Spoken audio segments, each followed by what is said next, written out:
How to write vertical text in Canva.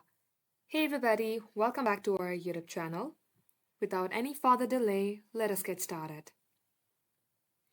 First of all, open up your Canva application or get logged into your Canva account through a web browser. Once done, get yourself into any project. And for instance, I have this photo. Now let's go ahead and add some text. To do that, click on the text option on your left-hand side and click on Add a heading or subheading. Let's go ahead and add something. Now as you can see that by default, this text will appear horizontally.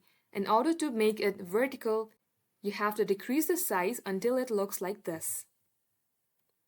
Once done, this is how you can type in something in a vertical manner. Thanks for watching the video till the very end.